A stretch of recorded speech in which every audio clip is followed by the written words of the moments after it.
The slap came before I saw his hand move. One moment, I was climbing the courthouse steps with my briefs pressed to my chest. The next, Marcus Vance's palm cracked across my face, the sound echoing against stone and glass. Gasps rippled through the plaza. Phones rose like vultures, and still no one intervened. Not even my father, who stood only yards away, watching me with cold eyes before turning his back. That was the day humiliation stopped breaking me and started sharpening me. The air outside Fulton County Courthouse clung to me like a damp second skin. Atlanta mornings always carried that sticky weight, but today it felt heavier, like the city itself was waiting for something ugly to happen. My heels clicked against the plaza stones, sharp and steady, though inside my stomach was a nest of wasps. I tightened my grip on the leather brief folder in my hand.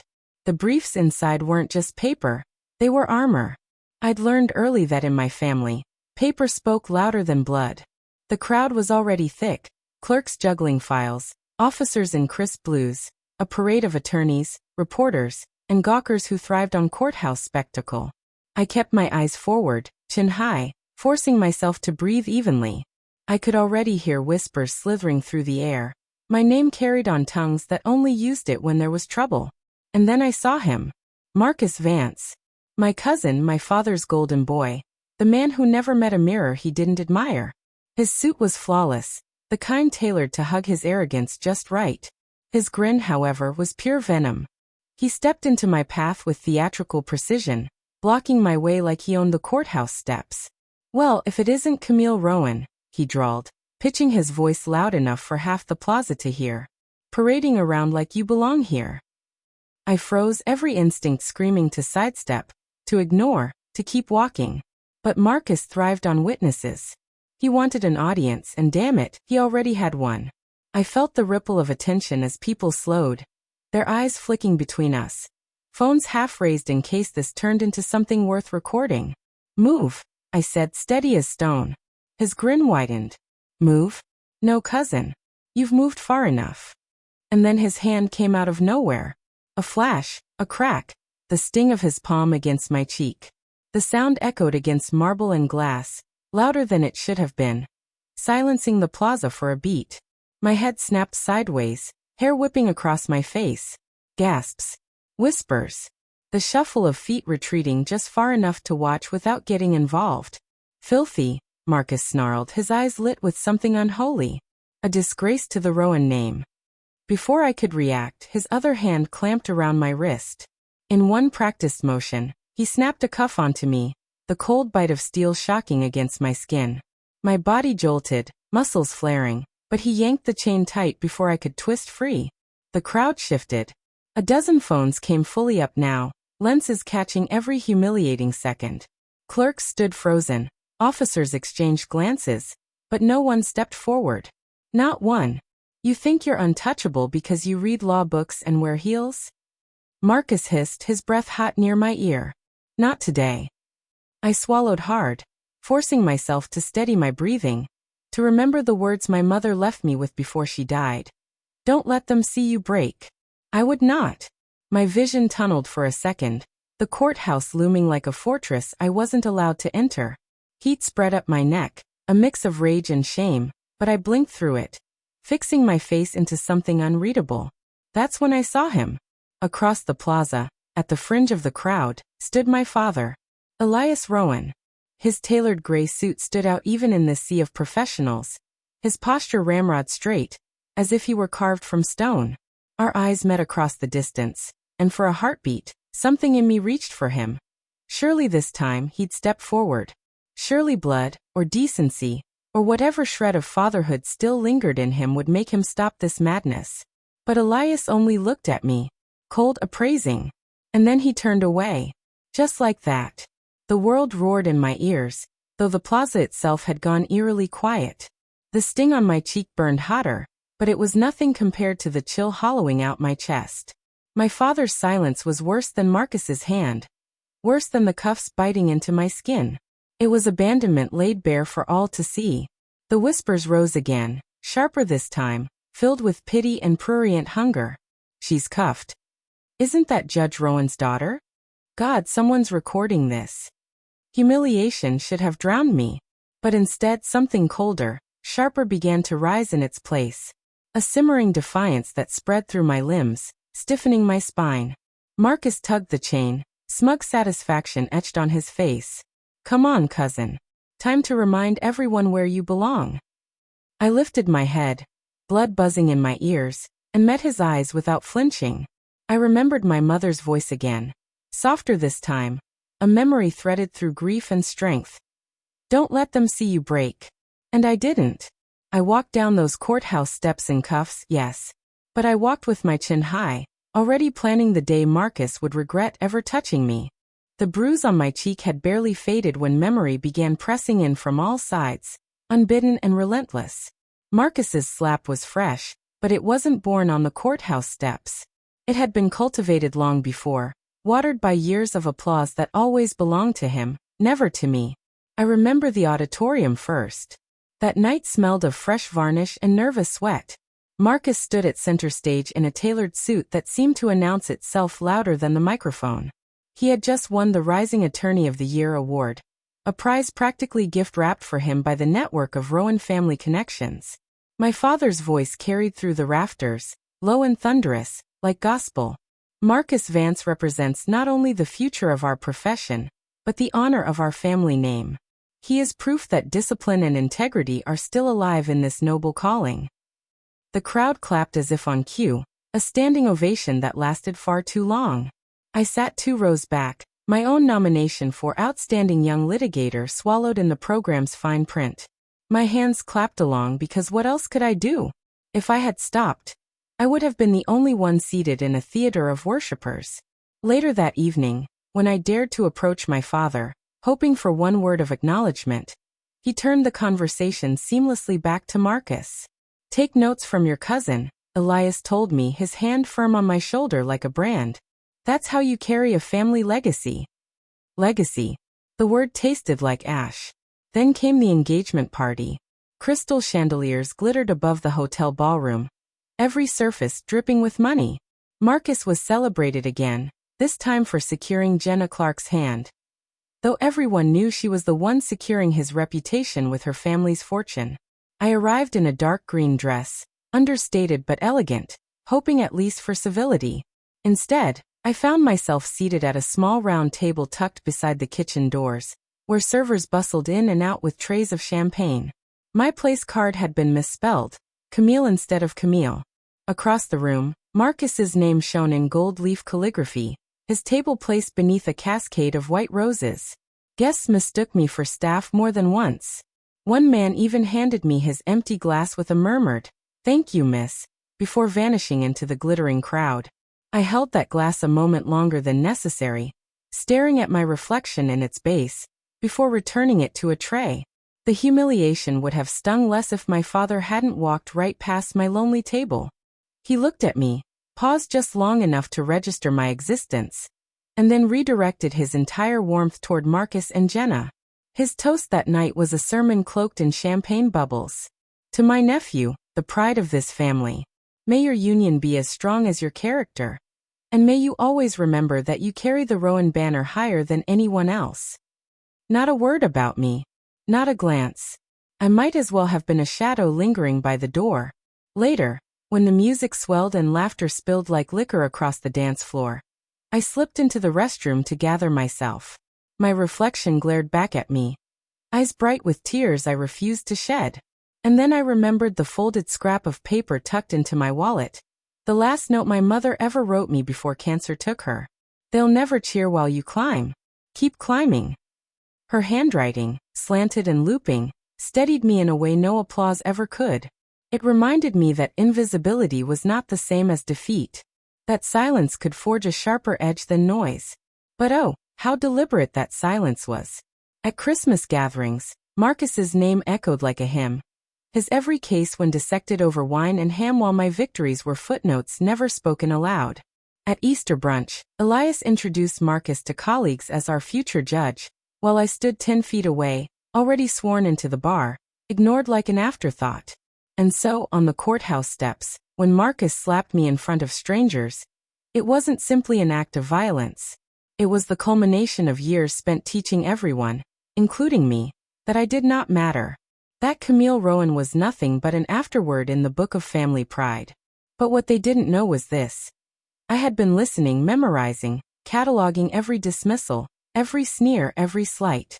They thought they were erasing me.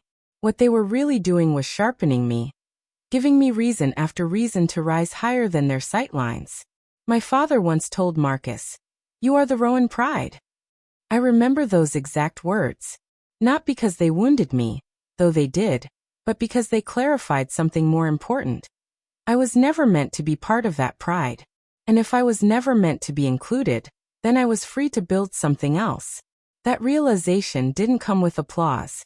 It came with quiet, with the faint hum of a courthouse elevator, the cold sting of a slap, the echo of a toast meant for someone else. It came with my mother's voice whispering from memory, "Keep climbing." And so I would, even if it meant climbing alone. The courthouse felt different after dark. During the day it was a hive, buzzing with clerks and lawyers, the clatter of typewriters, the smell of burnt coffee from the cafe downstairs. But at night, the hallways hollowed out into something else, long stretches of marble and echo, where even the click of my heels seemed too loud. My chambers sat at the far end of the third floor, a modest suite with shelves that sagged beneath case files. Tonight, the desk lamp was the only light, casting a lonely circle of yellow across stacks of paper.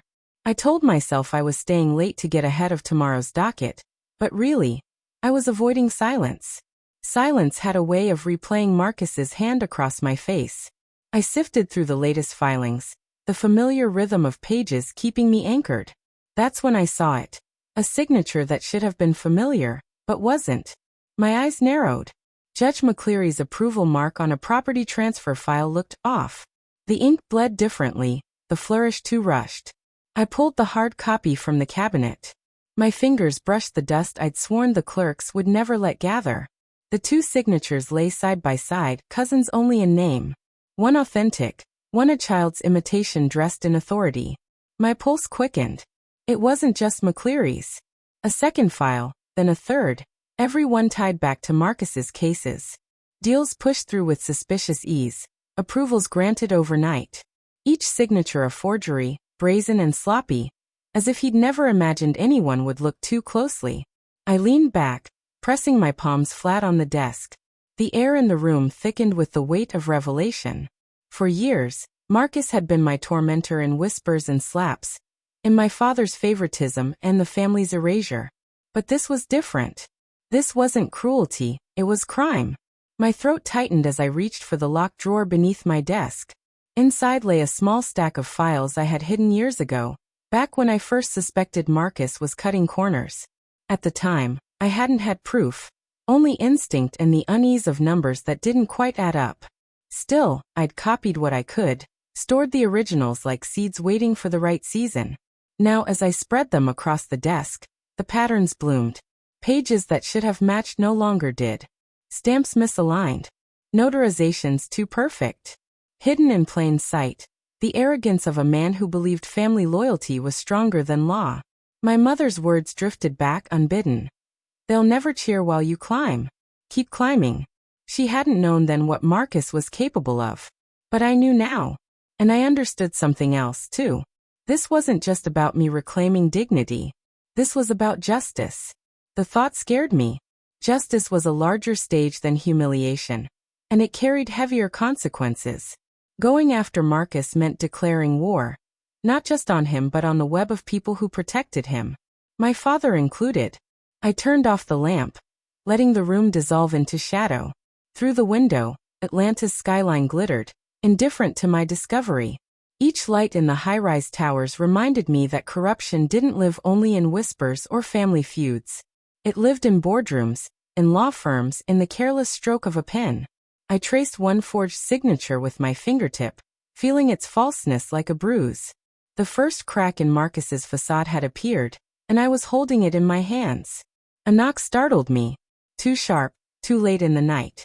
I slid the papers back into the drawer, locking it quickly before answering.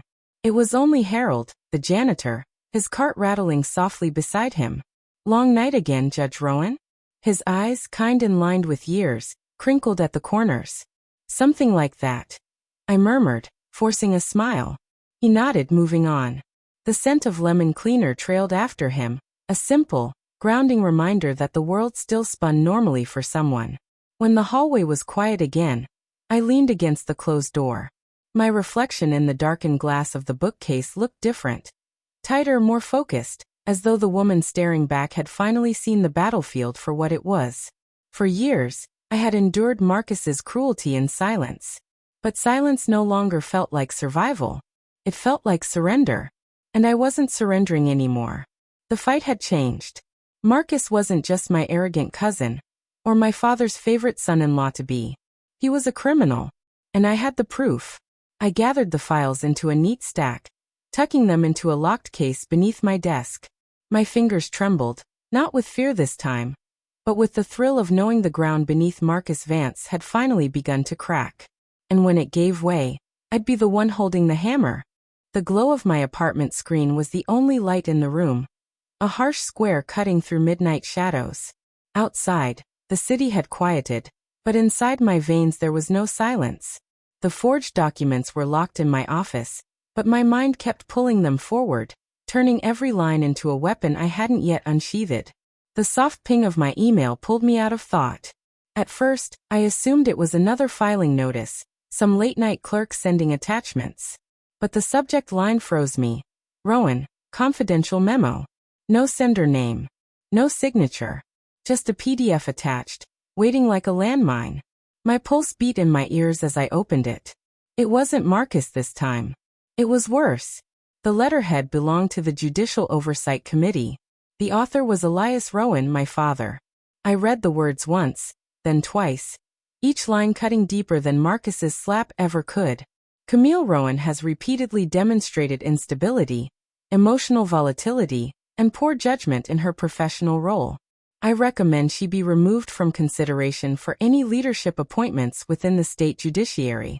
In my assessment, she constitutes a liability to the reputation of this institution. Instability. Liability. Words chosen with surgical precision, designed not only to wound but to erase. My own father had petitioned the very institution I served to undermine me. And he hadn't whispered it behind closed doors. He'd written it, sealed it in official ink. I let the laptop fall shut, the room plunging into darkness. For a moment, I simply sat there, my hands trembling in my lap, feeling the edges of betrayal slice through me. Marcus's cruelty had always been personal, brutish, obvious.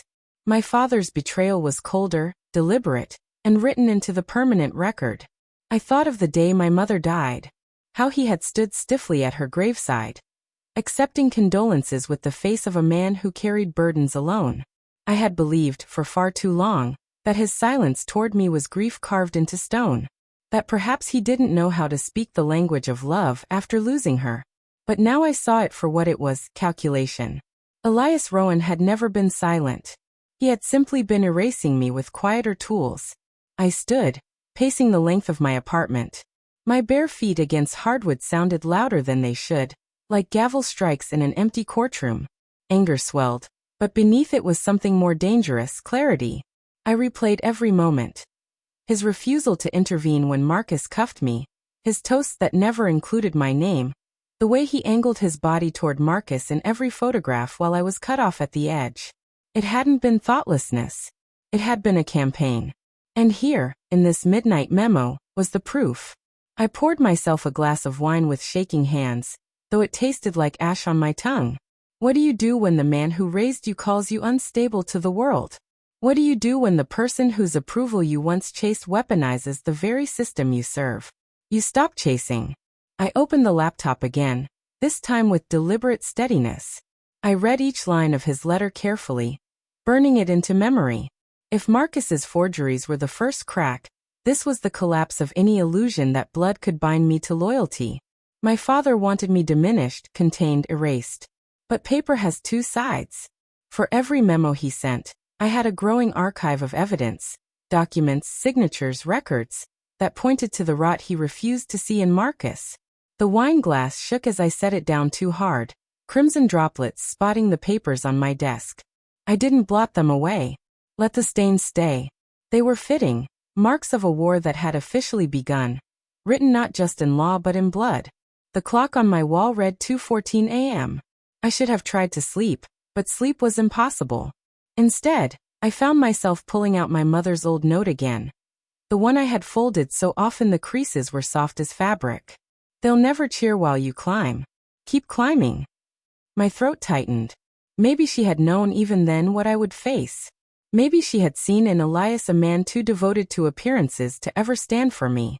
I folded the note back into its place in my wallet, slid the incriminating PDF into a secure drive, and sat very still, my breath finally evening. Humiliation I could survive. Violence I could counter. But betrayal in ink, that demanded something more. Not rage. Not tears. Strategy.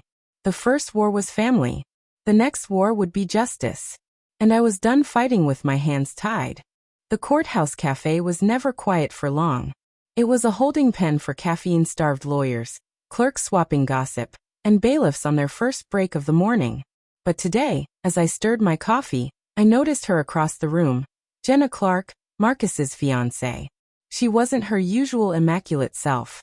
Normally Jenna glided through rooms, hair gleaming like something out of a bridal magazine. Lips glossed just enough to catch the light.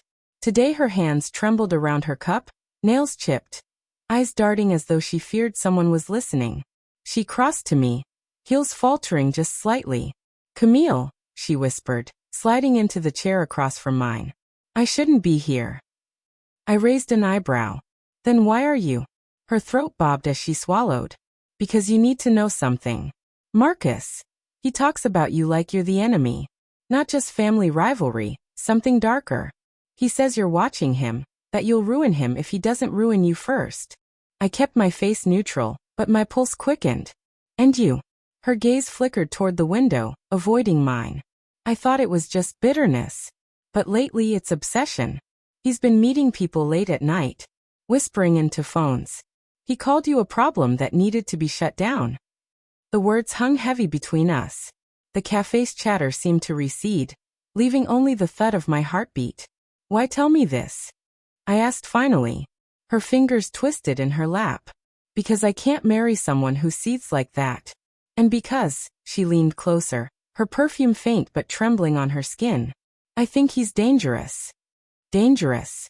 The word carried weight coming from Jenna, a woman who had built her life on polished surfaces and careful choices. For her to admit fear meant Marcus's mask was slipping even at home. I didn't thank her.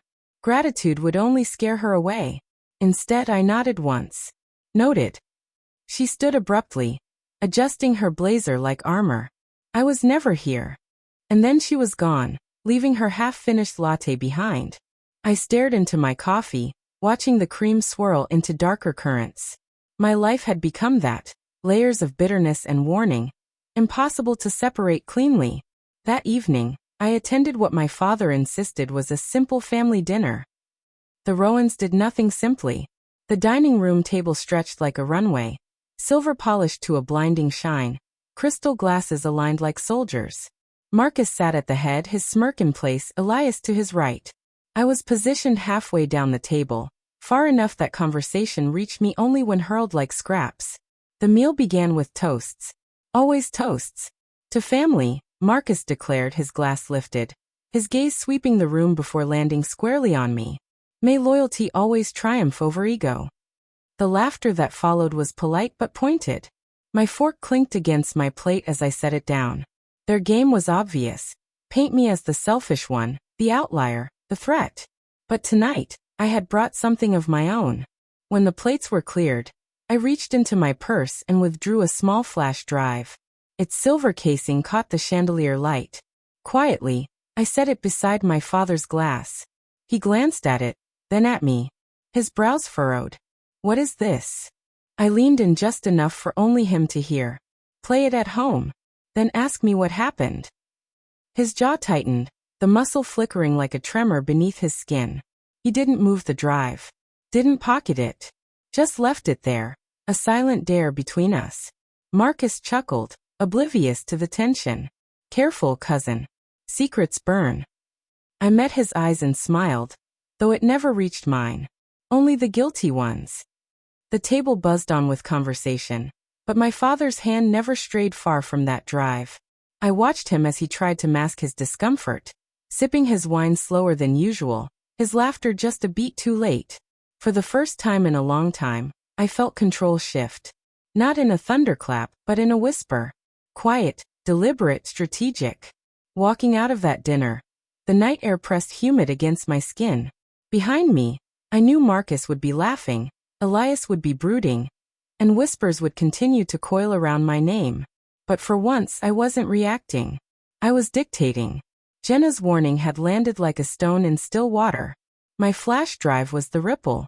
And soon, those ripples would become waves. I tightened my coat, my mother's words echoing like steady footsteps beside me. Don't let them see you break. No, not break. Not anymore. This time, I'd let them see me fight. The next morning, I stood outside Judge Harrington's chambers, the flash drive and my purse a weight heavier than any gavel. Harrington wasn't the type to entertain drama. He was a man of crisp suits, sharp questions, and silences that stretched until the unprepared broke. If there was anyone who could be trusted to see corruption for what it was him. I knocked once, twice. His secretary cracked the door, and when she saw me, her brows arched. Judge Rowan? He's between hearings. 5 minutes. 5 minutes was enough. Inside, the chambers smelled of leather and paper, the air cool as stone. Harrington sat behind his desk, spectacles perched low, reviewing a motion. He didn't look up when he said, "You look troubled." I crossed the room, my heels steady even as my pulse raced. "I have something you need to see." At that, his eyes flicked up. Sharp gray cutting. I placed the drive on his desk. For a long moment he didn't move. Then slowly he slid it closer with one finger. Evidence. Fragments, I admitted. Enough to show irregularities in Marcus Vance's filings. Forgeries. Altered records. He's exploiting the system we swore to protect. The words felt dangerous in the open air, but freeing too. Harrington leaned back, folding his hands across his chest. He didn't ask why I had it. Didn't accuse me of family vendettas. He simply studied me, the weight of his silence pressing. Finally he said, "I'll look." Not a pledge. Not an alliance. But more than anyone else had ever given me. When I left his office, something shifted. Clerks in the hall glanced up as I passed, whispers following like smoke. By afternoon, I overheard two discussing irregularities in Marcus's filings. Just the word irregularities was enough to send a shiver down my spine. Suspicion was a virus. It spread fast, infecting even those who'd once worshipped him. Later, in the records office, I noticed it again. Clerks bent over boxes murmuring, "A name here. A raised brow there." Marcus wasn't untouchable anymore. The shine was dulling. Still, I didn't let relief fool me. I knew Marcus. He wouldn't crumble quietly. He would bare teeth. That evening, I lingered in my chambers, the city outside already thick with dusk. Files lay scattered across my desk, evidence like breadcrumbs leading deeper into a forest I couldn't yet see the end of. I thought of Jenna's whisper. "He's watching you. Be careful." I checked my office door twice before locking it, slipped the most damning pages into a slim folder, and tucked it inside my bag. When I stepped into the parking deck, the dim lights buzzed overhead, their flicker casting uneasy shadows across concrete. For a moment, I swore I heard footsteps behind me, light but deliberate. I stopped, turned. Nothing but the echo of my own breath. Still, the message was clear. The closer I drew to Marcus's secrets, the more dangerous the ground became. Back in my apartment, I opened the window and let the night air pour in. My city looked different now, no longer indifferent but complicit, holding stories in every office and alleyway. Somewhere in that sprawl, Marcus was calculating his next move. And somewhere, Elias was waiting to see if I would stumble. But Harrington had listened. Clerks were whispering. For the first time, the tide felt like it might turn. I poured myself a glass of water, my reflection in the kitchen window sharp against the city's glow. I thought of my mother again, her steady voice, her worn hands pressing mine before chemo appointments. "Climb, Camille. Even if they want to keep you small, climb." And tonight I believed her. Marcus had spent years gilding himself as the family's golden boy. But now, cracks were spreading across that armor, fine at first, but widening with every whisper. I didn't need an army. I needed one ally who would listen. And Harrington had. That was enough to begin. The courthouse garage always smelled faintly of oil and damp concrete. A cavernous place where sound carried farther than light. By day it was crowded with cars and hurried footsteps, but at night it became a different world. Quiet, echoing, almost predatory. That's why I chose it. I waited by the stairwell, folder pressed to my chest, the fluorescent bulb overhead flickering like it too feared what was about to happen. Marcus's footsteps announced him before his face did. Confident, measured, the gait of a man who thought every room belonged to him. He spotted me and smirked. Cousin. Lurking in shadows now. Fitting. Save it, I said, stepping into the light. We need to talk. He tilted his head, amused. Talk. You've been doing a lot of that lately. Whispers in Harrington's chambers, late-night files in your office. Don't think I don't know. I didn't flinch. Forge one more record, and it won't be family that protects you. It'll be federal law that buries you. For the first time his smirk faltered. Just a flicker, but I saw it. His mask cracked at the edges and beneath it, fear glimmered. He masked it quickly, laughing too loud, the sound bouncing off the concrete walls. You think you've got teeth, Camille? You don't bite. You never have. I stepped closer, my voice low but steady. Try me. His jaw tightened. For a heartbeat, the only sound was the hum of the overhead lights. Then, without another word, he brushed past me, his cologne sharp as acid in the air. His pace was faster than he intended. That was victory enough. But victory is never simple. Hours later, back in my apartment, my phone buzzed on the nightstand. Unknown number. I almost ignored it, but something in me knew better. The message was short, chilling. She's making moves. Shut her down. No name. No signature. Just a threat written in digital ink. I stared at it, the glow of the screen lighting my face in the dark. My first thought was Marcus. But Marcus never worked alone. There were others who benefited from his corruption. Others who would see me as a problem. Cold determination settled in my chest. I wasn't just a nuisance anymore. I was a target. I deleted nothing. Saved every word. Then I sat at my desk, pulling the folder closer, my mother's note tucked between pages like a talisman. Don't let them see you break. They wouldn't. The city outside my window pulsed with indifferent lights, but I no longer felt invisible. For the first time, Marcus had shown fear. For the first time, he knew I could touch him. Danger was real now. But so was the shift in power. I leaned back, letting the hum of traffic lull me into focus. Tomorrow, I would move carefully, document everything, build the walls higher around the evidence. The fight was no longer about dignity alone. It was about survival. And survival, I decided, was a game I was willing to play. The courthouse had never been so full. Every bench packed, clerks leaning against walls, reporters clutching notepads like lifelines. The air buzzed with speculation. Rumors of a surprise witness, whispers of scandal. No one expected me. When I stepped through the side door in judicial robes, the collective gasp was almost physical. They thought I'd recused myself, thought Marcus had won the stage. But no, today the bench was mine. My heels echoed against the hardwood as I climbed the dais, the robe heavy on my shoulders but steadying, like armor. Marcus sat at counsel's table, perfectly groomed, smirk locked in place. But his eyes betrayed him. For the first time, uncertainty lurked there. Court is in session, I announced, my voice carrying farther than I thought possible. Today's matter concerns allegations of falsified records and misconduct. A murmur rippled through the crowd. Marcus leaned back, feigning boredom, but his jaw pulsed. I began slowly, methodically. Exhibit 1. Screens lit up with digital files. Property transfers, contracts, approvals. Note the signature of Judge McCleary. Then with a click, the authentic version. Side by side, the forgery was naked. Even the untrained eye could see it. Gasps filled the room. Marcus shifted in his chair, fingers drumming against the table. Exhibit 2. Security logs. timestamps that place Marcus in offices long after hours, access codes entered under clerks' IDs while those clerks slept in their beds. And here, I said, clicking again, bodycam footage. The screen flickered to life, replaying the moment on the courthouse steps. His hand striking my face, the cuffs snapping shut. The sound echoed in the chamber, brutal and undeniable.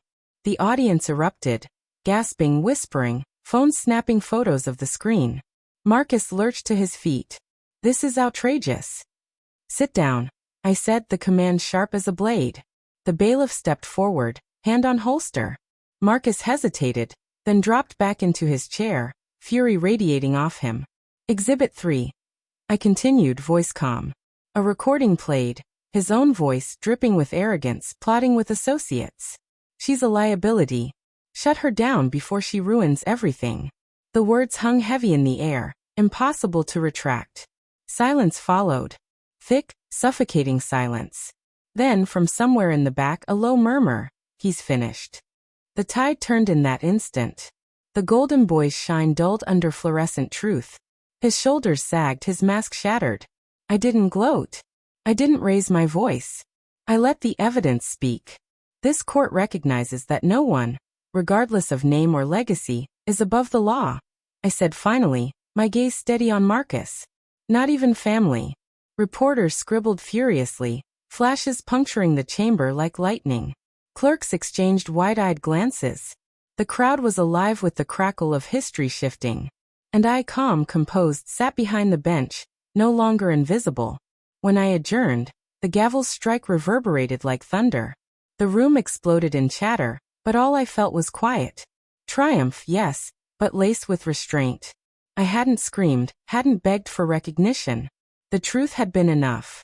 As I gathered my notes, I caught Marcus's eyes one last time. There was no smirk now, only fear. For the first time in my life, I had turned the tables. And this was only the beginning. Verdict day. The courtroom was colder than usual, the kind of chill that sank into bone and stayed there. Every seat was filled again. Though this time the buzz of gossip was muted, heavier. People weren't here for spectacle anymore. They were here for blood, or for absolution. Marcus entered in shackles, escorted by 2 deputies. He'd traded his tailored suits for an orange jumpsuit, but arrogance clung to him like cologne. He scanned the room as though still expecting admiration. Instead, he was met with lowered eyes and hushed whispers. The judge presiding today wasn't me. I had handed the evidence to the system, stepped aside, and let it breathe. Judge Peterson, known for her no-nonsense rulings, read the charges in a voice that rattled the wood panels. "Marcus Vance, you are found guilty of tampering with official records and assaulting a judicial officer." The words landed like gavel strikes. 8 years. That was the sentence. 8 years stripped of mirrors to admire himself in. 8 years where his name would no longer glitter but rot. I should have felt elation. Vindication. And yet, what I felt was quieter, steadier, a stillness that hummed through my body like aftershocks. Justice didn't roar. It whispered. Across the aisle, I caught sight of Elias. My father. He sat ramrod straight, suit pressed, tie knotted in the exact Windsor he'd worn my entire childhood. His face was carved from stone, unreadable even as the deputies led Marcus away. But when the crowd thinned and the echoes softened, he moved toward me. For a moment, I thought he might walk past, as he had on the courthouse steps. Pretend again that I was invisible. But no, this time he stopped directly in front of me. "Camille," he said, his voice lower than I'd ever heard it. "I thought protecting the family name meant keeping peace. I failed you." He reached into his jacket and withdrew a letter, folded neatly, edges worn as though he had handled it too many times. He held it out, but his eyes never left mine. "An apology," he said simply. I hesitated before taking it. His fingers brushed mine for the briefest moment, trembling in a way I had never seen. Then he straightened, adjusted his tie, and walked away without waiting for an answer. I stood frozen, the letter heavy in my hand. No applause greeted me. No cheering crowd. Just the steady thud of footsteps retreating, the hollow quiet of justice done.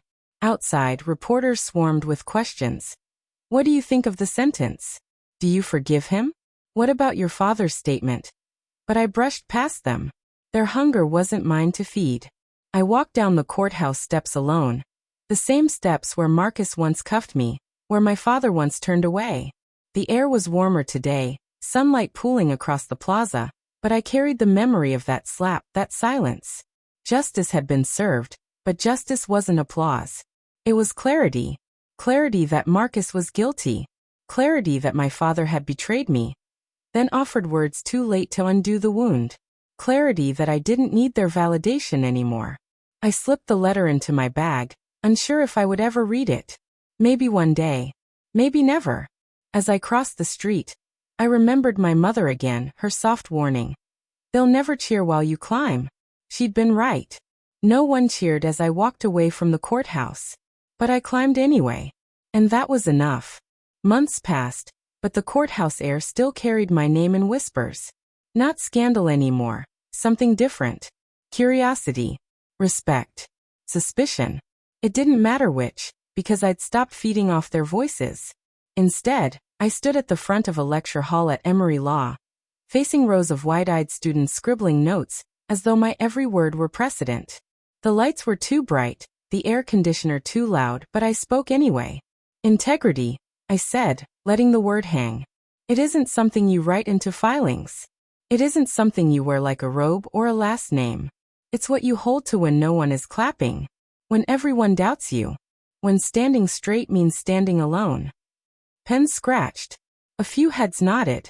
One young woman in the front row leaned forward, her eyes shining, and I recognized myself in her. Hungry, overlooked, determined not to break. I told them pieces of my story. Not all of it, not the blood and betrayal details, but enough. How silence can be as sharp as cruelty. How evidence speaks louder than ego. How surviving isn't always about winning applause. When the lecture ended, applause did come, hesitant at first, then rising. I smiled faintly, not for myself but for them. They deserved to believe that law could be more than politics and pedigree. That night at home, I pulled a heavy book from my shelf, Black's Law Dictionary, my first gift from my mother when I was accepted to law school. Between its pages, 2 slips of paper lived side by side. Her note, they'll never cheer while you climb. Keep climbing. And Elias's letter folded and creased, his apology in stiff black ink. I hadn't read it in full, but I kept it anyway. 2 truths bound together in the same spine. One of faith, one of betrayal. Both mine to carry. On the balcony, I lit a candle. Not for victory. Not for Marcus rotting behind bars or my father's brittle regret. The flame was for survival, for the stubborn persistence that had carried me through humiliation and silence. The city stretched wide below me, headlights streaming like veins of light. I sipped my tea, the candle flickering against the night, and felt peace settle in. Not because I had destroyed my enemies, but because I hadn't let them destroy me. For the first time, I didn't need to prove my worth. I didn't need their approval. I had integrity. I had my mother's voice. And I had survived. That was enough.